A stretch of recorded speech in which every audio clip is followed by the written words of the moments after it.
Samba and NFS. In this nugget, we're going to talk about sharing files over the network in Linux. We'll start by talking about Samba, which allows Linux machines and Windows machines to share files, and then we'll talk about NFS, the network file system, which is the most common way to share files and directories across network to Linux machines. So pull up a chair and let's get to work. All right, well, let's start with a little overview of Samba. Samba uses what's called the Session Message Block Protocol, abbreviated SMB. That's where the name Samba came from. And the most typical reason to use Samba is to allow Windows machines and Linux machines to interact. All right, so let me just walk you through a little scenario here of what we're going to do in this nugget. What we're going to do is we're going to set up our Linux box so that certain directories and files are shared. Okay, and we can control how they're shared, whether they're shared as a read-only or shared as a read-write system, whatever. We'll learn how to set all that up. So we set up our Linux box that way, and then from a Windows machine, we can basically access these shares from Windows, and on our Windows machine, it looks like any other Windows directory. Okay, we're just going to double-click on some folder icon, and another bunch of folders and files are going to show up, and all those folders and files are going to be living over on the Linux machine, but to our Windows machine, it looks no different. Okay, and the same thing goes vice versa. We can also set up shares on Windows machines and then interact with them from Linux. So I could mount those shares on my Linux machine, and then I can use all my Linux commands like cd and ls to navigate around those shares that are on Windows. Again, because we're using the Session Message Block Protocol that is basically that's native to Windows, but Linux uses Samba to get to use that protocol, and so that allows Linux and Windows to interact. You can also interact between two Linux machines with Samba. I mean, if I have some Samba shares set up on this Linux machine, well, I can use a Samba client on a different Linux machine to mount those shares and poke around. There's other ways to interact between Linux machines as well, but Samba is one way that a lot of people do that use that protocol to interact between Linux machines. So there's very simple to very complex configurations of Samba. The man page for samba.conf, which is the configuration file for Samba, is like hundreds and hundreds and hundreds of pages long. I mean, the number of settings and all the different variables and all the different parameters is just immense. So you can have very, very complex configurations.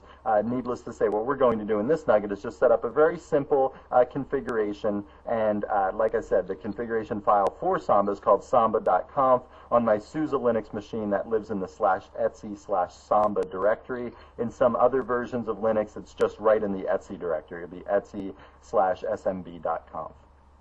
Okay, so that's the basic layout of the Samba system. Let's look at how the configuration file is laid out. So there are three special sections in the configuration file: global, homes, and printers. They're all pretty much self-explanatory. The global section in the configuration file is global configuration settings. So everything I said here applies to everything else later in the config file. However, if I reassign some value later for a particular section like homes, that overrides the global setting. So global is kind of like your setup, but if you need to just change like one setting for one particular other section, then you change it in that section. That overrides the global setting. The home section is what allows us to share users' home directories. And then there's a printer section that allows us to define shared printer access. Okay, so let's look more here. There's also user-defined sections that can be in the smb.conf configuration file. So for instance, I can define a section called programs, and then I can define a bunch of values under this section. Like I can say, okay, what's the path that I want to share? So /user local programs. This is going to be the directory that gets shared via this configuration file setting. I can say, yes, it's true that it's writable, so people can write to it, but then I can restrict who's allowed to access this, and I could say, well, valid users are Joe. Okay, so only Joe is allowed to write to anything in user local programs. Then I can say, well, I'll make it browsable. So I'll say browsable equals yes. That means other users can poke around and read in here, but only Joe will be able to write. And then I can also set change mod settings like 0700. So this would be the settings that would be placed when someone is writing to the particular files and creating files in this directory. Okay, and this is just one of a plethora of options. I mean, the number of different parameters you can set. I said here there's a zillion of them. That's an exaggeration, but like I said, the Samba.conf man page is like, hundreds and hundreds of pages long. You can do all sorts of things in the configuration file. You can require passwords. You can limit by the host. So you can say, I only want a certain local network host to be able to do this. I can limit by the time of day, so only during working hours this can happen, but not off hours. I can limit, I could just go on and on and on here. So if you're interested in some complex configuration of Samba, there's lots of good books out there. Samba Unleashed is a good book, which I think it's it's a Bible. It's a super thick book, and it has all sorts of different configuration settings. There's lots of sample configuration files out on the internet that you can poke around to see if somebody else is doing something similar to you, and whatever complexity you want to add to Samba, I bet there's a parameter that achieves that complexity for you. And the last thing I want to talk about here on the whiteboard before we go back out to the Linux screen is how do we configure Samba? Well, one of the ways is that we can just edit this smb.conf file by hand. Okay, so we can just use like the VI editor, the Emacs editor, and go through and make all the settings ourselves. All right. If we do it by hand, I suggest using this testparm facility and just say testparm smb.conf, and that will check the syntax of the configuration file. So this is a good way to, if you're going to do it by hand, this is a good way to double check your things to make sure that the configuration file, everything was in there, it was read correctly, and you formatted everything correctly, and so on.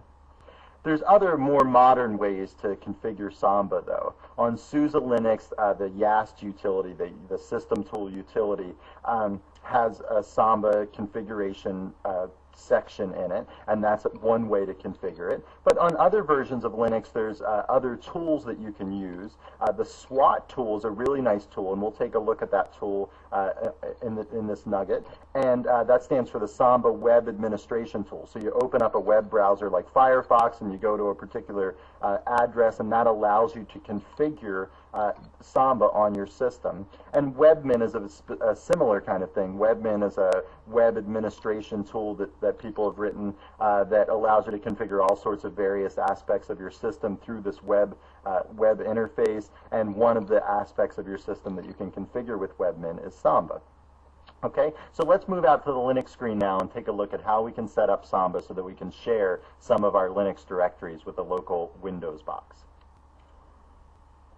All right, well, the first thing I want to do at the Linux screen here is just look at how to use YAST to configure the Samba server. All right, so to get into YAST, you have to type the root password, which I've already taken care of. Then you come down here to Network Services, you click on that, and then you scroll down, and then there's a link for Samba server. When you click on that link for Samba server, then what happens is it takes a few seconds, and it goes through this whole checking of the various configuration files and to see what is actually being shared and all that sort of stuff. And then it brings up this screen. Now on this screen there's three tabs: Startup, Shares, and Identity. All Startup does is it has a couple little buttons for whether you want Samba to start up automatically when you boot or whether you want to start it manually. It also has some information about firewall settings. So if you have a firewall in your system, it allows you to open up ports so that there can be some communication via Samba between two computers behind the firewall. Okay, and then there's shares. This is where most of the important stuff is. This is where all the different things are being shared. Now, all of these settings in here, a lot of these, I should say, are done by default. So when you start Samba in SUSE Linux, this is kind of the default configuration. And down here at the bottom, one of the shares is for the /home directory. Notice it's done for all users, and the name of the share is called users. Now that's important because when we go back out to the Windows screen, we need to make sure that we use that share name when we try to connect to our Samba server. And the other thing that's important for connecting is the work group or the domain name. And the work group name that I've used is called NuggetNet. Okay, so I've got a little network set up. I've called it NuggetNet on my Linux machine. On my Windows machine that I'm going to use to connect to my Linux machine, it's also called NuggetNet, and that's going to allow me to connect. Okay, so I've already set all this up, so I don't have to go through the finish process. I'm just going to abort this because I didn't actually make any changes. And then what I want to do now is just look at other ways to configure Samba. Well, another way to configure Samba is with the SWAT tool that I was talking about, the web administration tool. And what you do here, you have to make sure SWAT is enabled on your system, and you can enable that as a network service. So if you go to Network Services, you click on INETD, that'll bring up this screen, and on this screen is an entry for SWAT. You can also do this manually by doing what we've talked about before by going into the appropriate directories and turning on the SWAT service. In the YAS tool, it basically amounts to clicking on this and then toggling the status to turn it on, which I've already done, as you can see. Okay, so I'm going to get rid of this, and then what I'm going to do is bring up a web browser. I've got my Firefox web browser here, and type in localhost:901, and that brings up the SWAT tool. Okay, now what you can do is you can look at the various buttons up here. If you click on shares, for instance, it will show you all the different shares that are available. So I can say choose a share. I can choose the user's share. Remember, that's the one for the home directories. I click on that share. I say choose it. And then what it will do is it will show me all of the settings that is there. So the path for this share is /home. And then it goes down, and you can see I've allowed hosts just on my local domain, so 192.168.1.0, and then I've given this net mask. So anything that starts with 192.168.1 will be allowed to access my Samba system, but nothing outside of that will be allowed to access my Samba system. And you can set all sorts of other options. You can set it to be browsable and so on. There's also an advanced tab up here, so if you want to change the view to advanced, you click on that, and then the multitude of options expands by like 5 or 10, a factor of 5 or 10, you know, and you can set all kinds of other different things. I'm going to leave that for your own exploration if you want to look at all the advanced settings that you can make. But again, you know, this is just another way to configure the Samba system. You can also click on status so that you can see what the current state of the system is, who is connected, from what machines are they connected, what shares are they accessing. You can change passwords. You need a Samba password to interact with the Samba web tool here. I've already typed that password in. That password can be set via this link or via the YAST tool as well. And so all of those elements, you know, like I said, everything that the YAST tool can do, the SWAT tool can do as well. It's just a matter of preference which one you prefer. And if you're not on a SUSE Linux system, then of course you don't have the YAST tool at your disposal, so the SWAT tool is a more universal option. Now, another thing that you have to set up on the Linux side of things is you have to set up a Samba account for the people that are going to log on from the Windows machine.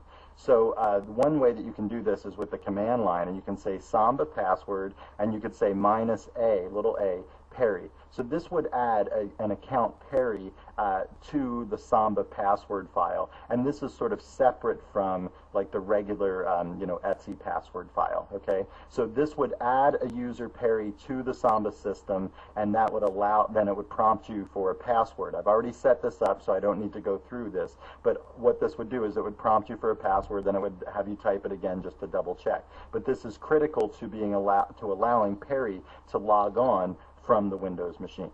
Okay, well now here we are over on the Windows machine, and what I've done is I've brought up under my computer, and I clicked on View Workgroup Computers, and this is what's come up. So you can see the Nugget SUSE machine is visible from my Windows machine. However, this won't be visible the very first time you bring this up. What you need to do is you need to say add a network place. That's going to bring up this little wizard, and you're going to say next, and you're going to say choose another location and go next, and then you need to type in the internet or network address of the thing that you want to add as a network place.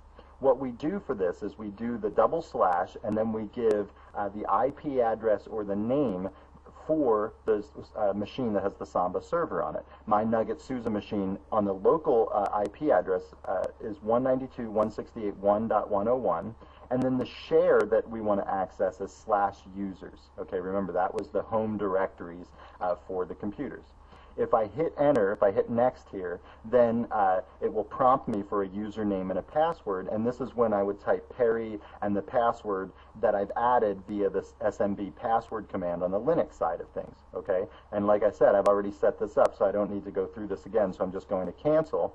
But now that I've set all that up, when I view the work group and this machine comes up, Nugget SUSE, in addition to my local machine, Media, that's what my local Windows machine is called, I can just double click on this machine, and then I get all the different things that are shared. The printers, the users, the profiles, and then the Perry directory. Okay, so the users directory, the users share is, shows me different accounts on the Linux machine. There's an administrator account on the Linux machine. There's a Perry account on the Linux machine. I can go into the administrator's account and see things, but I couldn't do something like make a new folder. Okay, it says access is denied because Perry does not have privileges in the administrator directory.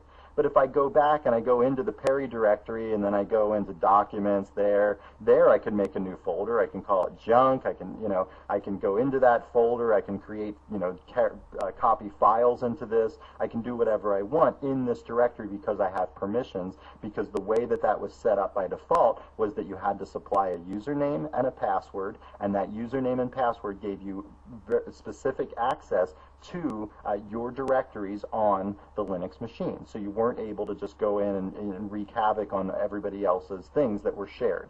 Okay, so there is a password protection there. Make sure that when you're setting things up that you use encrypted passwords for modern versions of Windows. Anything like Windows XP, Windows 2000, any of those editions except for like Windows 95. If you're that old, then you should use unencrypted passwords. But any of the modern versions, Windows 98 or later, you need to make sure you're using encrypted passwords so that everything communicates correctly. But that's pretty much all that there is to Samba to set up a very simple sharing between your Linux and Windows machine.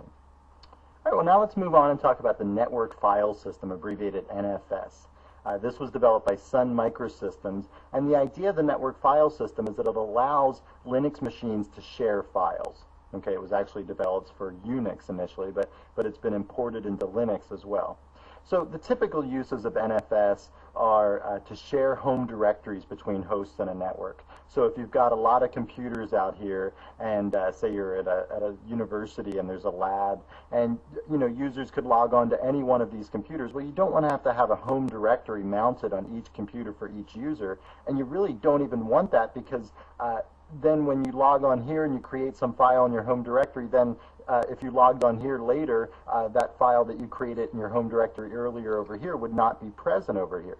So you want to have one central repository out here. There's going to be some NFS server with some big disk, and then all the the /home directories are going to live here. And then all of these machines, whenever they reference /home, they will really be referencing the disk on this particular server machine that's out here.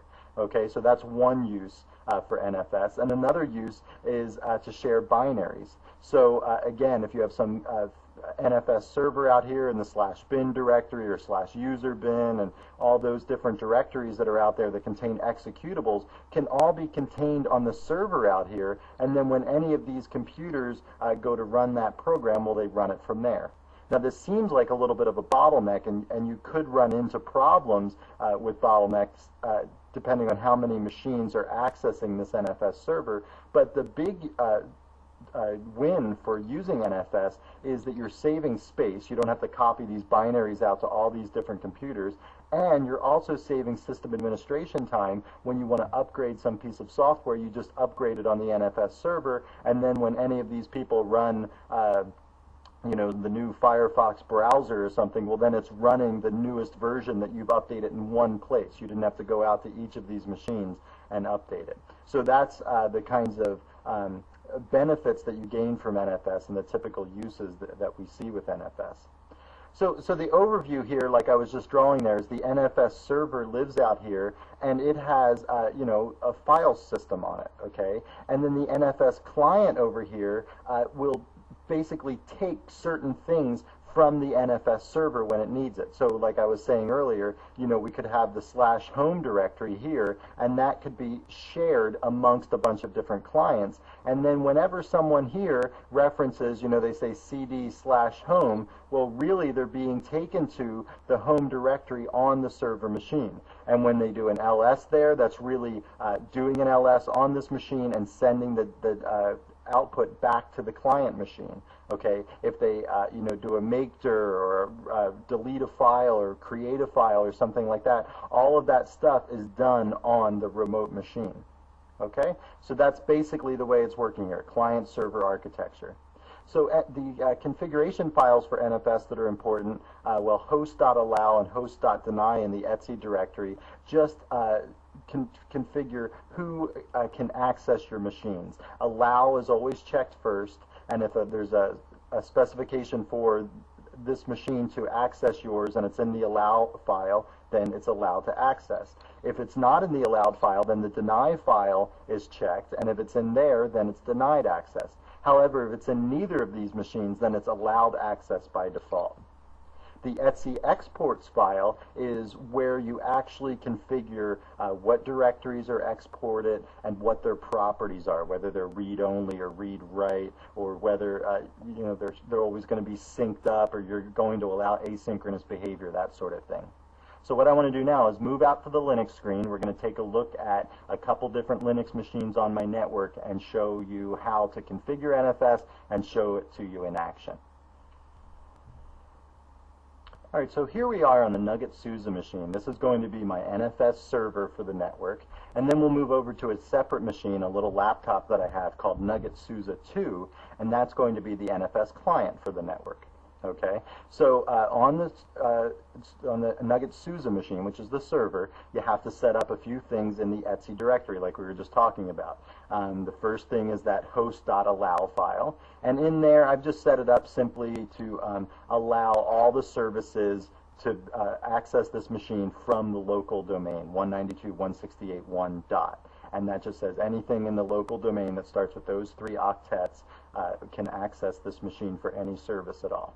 Okay, so that's the simple way to set that up. Then we can look at the exports file, and in the exports file you can see I've exported the user local directory.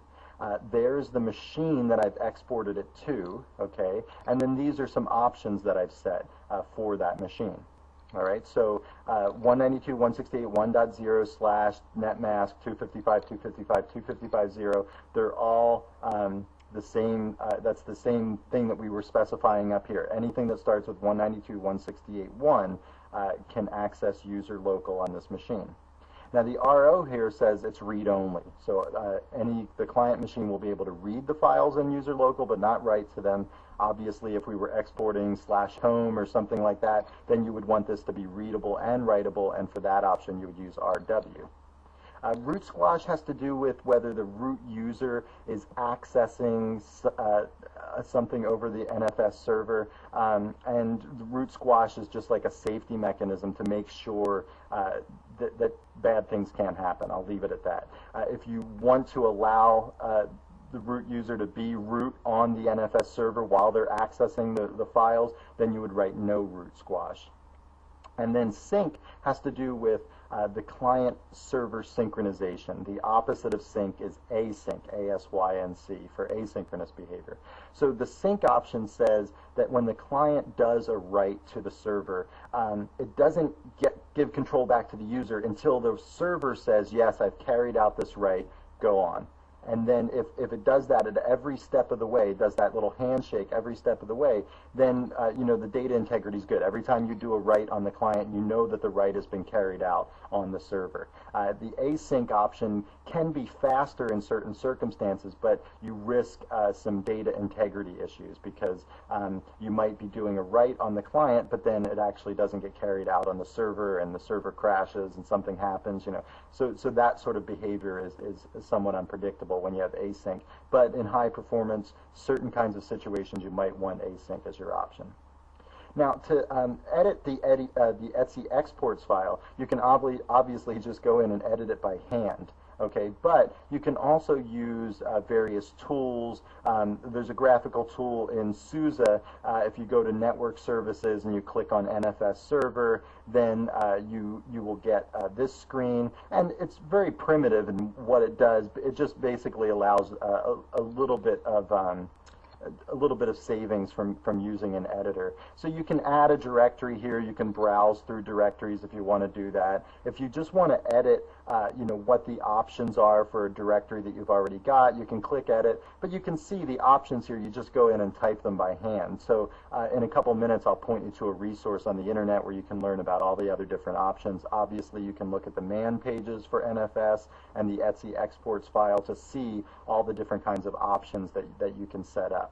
But once you get all this set up, then you would click Finish, and that would set up those directories to be exported on your system. And now what I want to do is go over to the client machine and look at how we import this particular directory from the server. All right, well now here we are over at the Nugget SUSE 2 machine. This is my NFS client, and the way that you operate this is we want to create a mount point for this particular file that we're going to mount, the NFS mount. And what I've done is I've created a file in the mount directory called nugget1 user local, all one word. Okay, just as a temporary mount point to show you how to do this. So what we're going to do is we're going to issue the mount command, and the way that we give this is we give the IP address of the server machine and the directory that we want to mount. And then we give the local mount point, just like you would think, nugget1 user local. We do that, and that's going to take a couple seconds, and then it's going to have the user local machine from the NFS server mount it in this directory. And if we go into that directory, then you'll see if we do an ls, there it is. There's the user local machine from Nugget SUSE 1. Okay, and we're seeing it on Nugget SUSE 2. Now, typically the way that you would set this up for an actual user local, you would mount this to, user local on the machine, on the client machine, and then when somebody says CD user local, it goes into user local, but really it is the user local on Nugget SUSE 1, and that's all there is to it on the client side of things. One last thing I just wanted to point you to is the Linux NFS how-to. If you search for NFS how-to in Google, you'll find 100 different copies around the internet of this file. It's a very thorough file. It talks all about NFS, gives you some background knowledge. It talks about setting up a server and a client like we've done. One of the things that we didn't talk about on the client side was how do you get the NFS file system to be mounted at boot time? What we did was we just mounted it by hand by typing the mount command.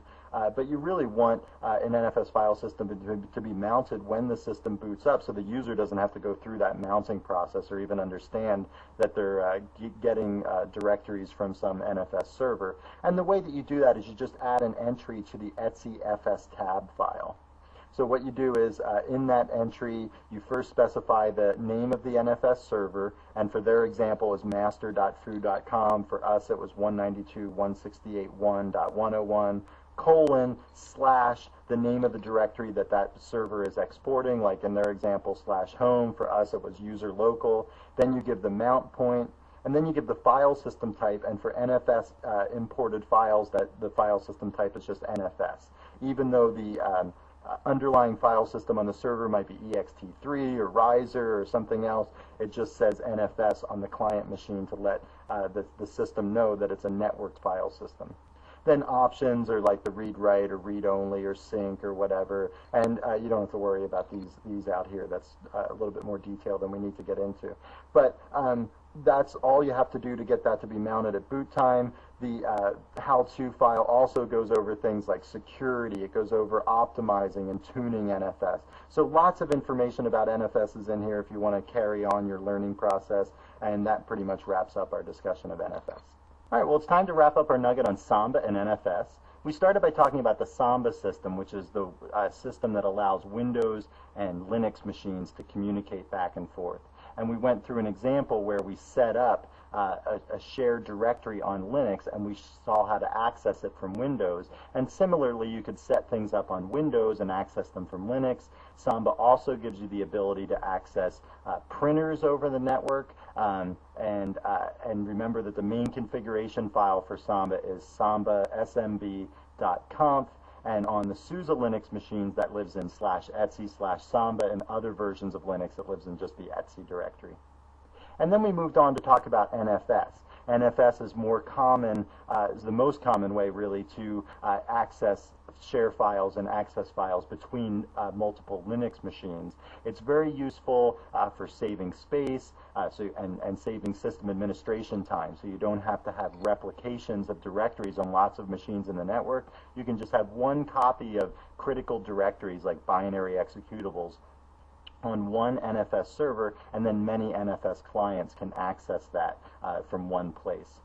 We looked at the major configuration file for NFS, and that was etc exports on the server side of things, and then on the client side of things you have to make an entry into etc fs tab to make the client mount the exported file system automatically. Alright, well, I hope you found this nugget informative, and thanks for watching.